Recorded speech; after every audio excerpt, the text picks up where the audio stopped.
هذا الشاب ابن ما بغى يتزوج.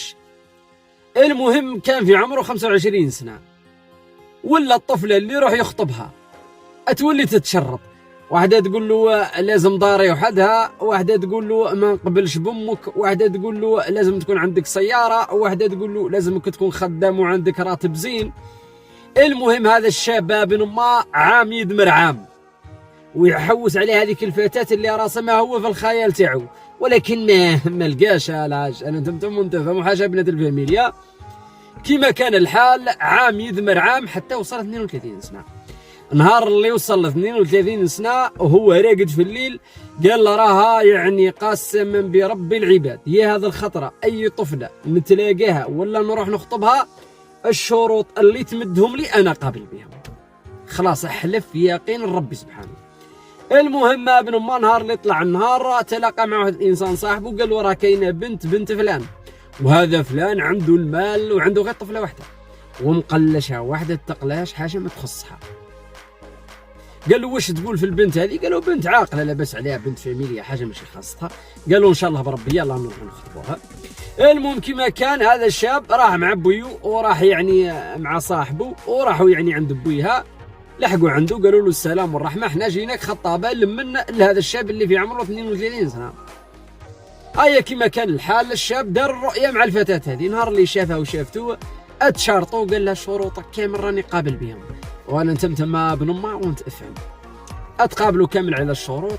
اقعد شرط واحد كي ولا بويها مريح منا وبويو مريح منا وهو مريح منا وهي مريحه مقابلته، صاحبه خرج للبر عيب باش يشوف مرته.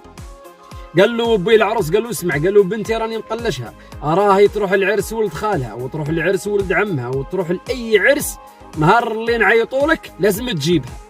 قال لهم خلاص والله العلي العظيم اي عرس يكون عندكم نجيبها لكم، خبروني غير قبل ب4 ايام ولا 5 ايام باش نروح ندير لاشان عند الحفافه ونديها الدور على روحها. قالوا له خلاص كما كان الحال، ولكن قال لهم انا فهمكم، انا والله يا بنتكم نقلشها حاجه ما تخصها، ولكن انا عندي حاجه ماهيش مليحه، لو كانت تصبر معايا غير 5 دقائق ومن بعد اي حاجه راه تحوس عليها بنتكم نمدها. قالوا له شنو الحاجه اللي فيك ما تعجبش يا ودي؟ قال لهم انا تقضبني لاكريز مده تاع 5 دقائق ومن بعد نولي لاباس. قالوا له عادي انت بنتنا راح تقلشها وما تصبر لكش على 5 دقائق، تصبر لك على ساعه على نهار وراه الاشكال. المهم كما كان الحال ابن ما اتقابلوا على الشروط، هي قبلت وهو قبل، زاد شويه عرس، بعد العرس بواحد الشهر كان خدام، لما دخل للدار لقى مرته مجدة روحها واش كاين؟ قالت له راه عندي العرس تاع ولد عمي نهار الخميس، باش غدوه بربي تديني عند الحفافه وغير غدوه تديني للفيترينه كاش ما نشري، وغير غدا يعني لازم نروحوا للحمام وكذا وكذا، وانتم راكم عارفين يعني التخاريف تاع النساء حاجه يعني بلاد الفاميليا. كما كان الحال ضيع كاع خدمته، ولا نهار عند الحفافه، نهار في الفيترينه، نهار الثلاثه باش يفرغ شويه مع العشيه. جاء عند مرته قضى لها كاع اموراتها، قعدت نهار الاربعاء.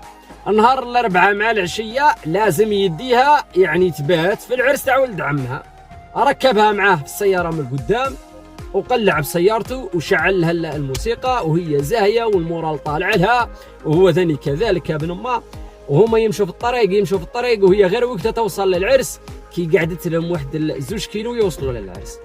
قال لها يا مرا نعلي ابليس، يا مرا اللي كنت خايفها راها جات، واش كاين؟ قال لها لاكريز، ويقضبها من الشعر ابن امه. المهم يجبد ويضرب ويفرغ في قلبه يا ابن امه في هذوك 5 دقائق. المهم ما نقول لكمش كيفاش خلاها، المهم قطع لها قشه بش لها شعرها ردها غوله كما هي. بعد قال لها الحمد لله يا رب، استغفر الله يا ربي، الحمد لله يا ربي، يا ودي سمحي لي يا ودي لاكريز، الله غالب والله ما عرفش كاع كيفاش جات. قال لها واش نروحوا للعرس دوك ولا نرجعوا؟ قلت له كيفاش نروحوا للعرس كيماك الله يهديك، كيفاش نروحوا للعرس كيماك؟ راح كاع قشي، راح الماكياج، راحوا بزاف عوايج، هو كيفاش نديروا؟ قلت له لازم نرجعوا للدار. كيما كان الحال ابن امه رجعها لدارو، ومن ذاك النهار ولات عمرها لا تقول له على العرس، خافت لا تكذبوا لا كريس في الطريق. المهم هذا الانسان ابن امه وفى بالشروط بواحد الطرق